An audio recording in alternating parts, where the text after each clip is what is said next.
Hey y'all. Okay,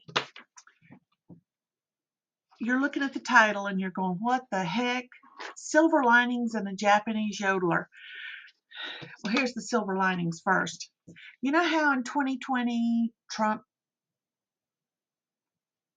all that election junk, and we thought, oh my gosh, it's terrible. But you know, if he had been elected in 2020, he still would not have understood how deep the swamp and how wide that sucker is. The fact that he did not get in, no manner of what's the word, lawsuits, fussing, whatever, was able to get him back, and he finally said, okay, fine. Now, he didn't like it, and it wasn't right, but every cloud has a silver lining, y'all, and this one had a silver lining. He had 4 years to study what was going on. He had 4 years to identify a team.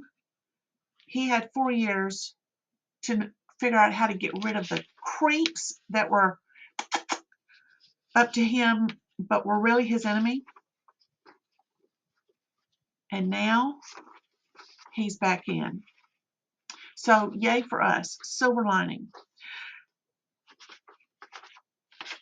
Hurricane that went through North Carolina. What was that silver lining? Well, I'll tell you.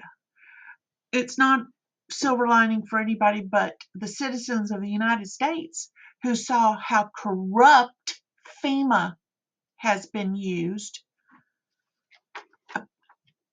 I think the main people, the everyday people in FEMA even didn't know what was going on until now,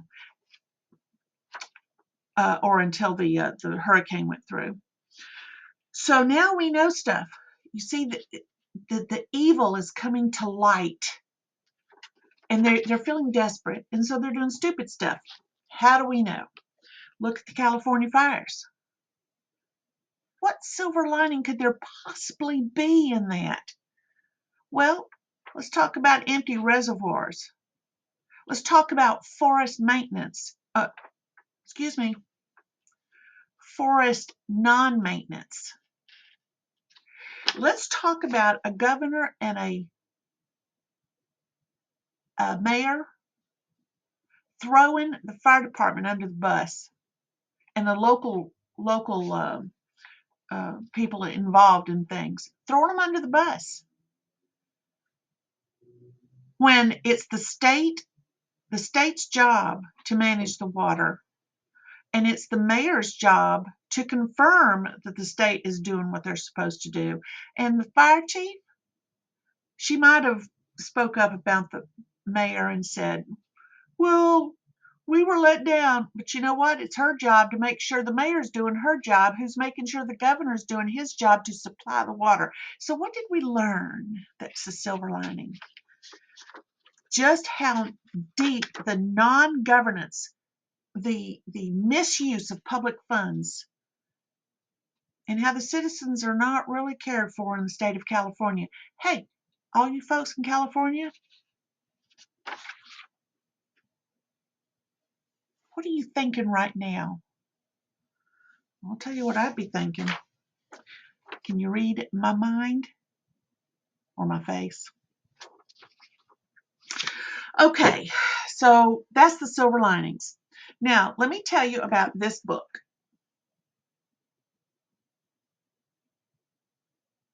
It's called Rock Around the Block by Alan Ray White. Yes, I published that book through my Blue Room Books up there. But let me just read you the back cover. In fact, let me show you something on the back cover. Look at the back cover, and you see this fella here, and that fella here. That's this fella here, Alan Ray White. This picture of him was taken when he was, 80, 79, and he's 82 now, I think. This was him when he was a young fella, and this was him back in the, go, go, go 80s. Everybody looked like they were straight out of Miami Vice. Anyway, I know him very, very well. In fact, one time he and I met at a restaurant. We were sitting at the bar and we got into a screaming argument. I kid you not. People were looking at us, but he's that kind of friend. He's that kind of friend you can do that with and then go, okay, okay, okay, let's mind our manners and get on back to it. Awesome. But let me just read you a few names and see if you recognize any of them.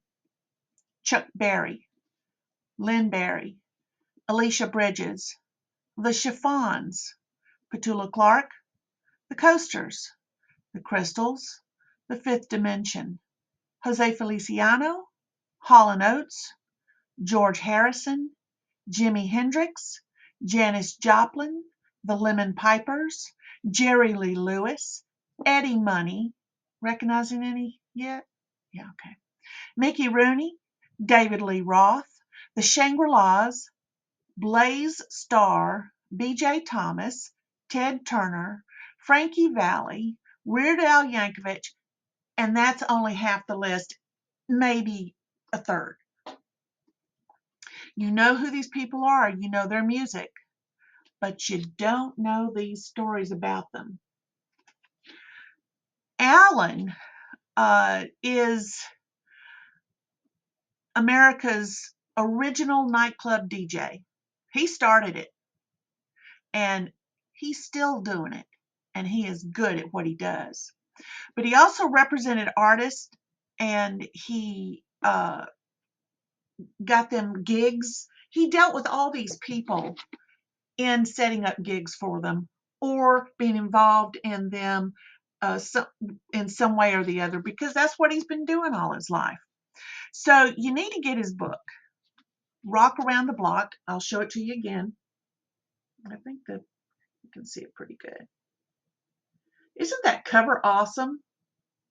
I would like to take credit for the artwork, but let me see, what was the name of the young girl that did that? Her name was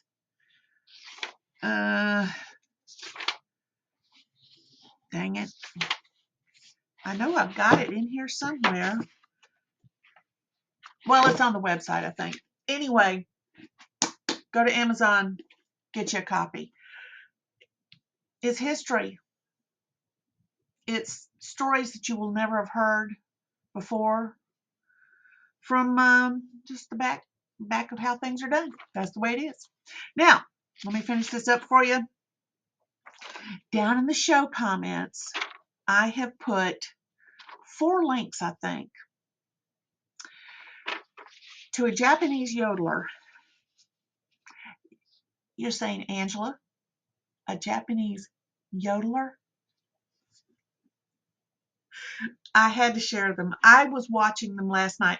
You know, I go around on YouTube a lot. I don't look for a lot of stuff. YouTube just kind of sort of feeds me things, and I discover stuff that you wouldn't believe. Like there's this one called Mr. Toot. If you just go to YouTube and you type in the search bar Mr. Toot, you will love it. You will love it. It's very well done, from Istanbul. But it's in English, so you can understand it. But this Japanese yodeler, he is a yodeler. He's been an entertainer for many years, and he loves his chickens. And how this got started was that he just thought he'd do a little quickie video, and he was just singing to his chickens in his yard, and he decided to yodel to them. Because that's what he is. This voice of his is beyond magnificent, and the heights that he can reach, you'll really like it. But he has got a following of a lot of young people now. There's even a video of a what do you call that, heavy metal video of him singing with a heavy metal band, and they're doing the Chicken Attack song. Great stuff. But I've given you the 4. Now, if you've never watched any manga stuff so that you kind of see some stylized things. Or if you've never watched those Japanese uh, like Shogun and things that are in that style, but they have the magic and all this sort of thing. If you've never watched those, you might be a little lost, but if you have watched them, they play to that ethos. So funny. So funny. I can still well, there's one line I'm not gonna repeat it because it would be out of context. But you gotta watch it. The links are down below. Well, goodbye. See y'all later. Have fun.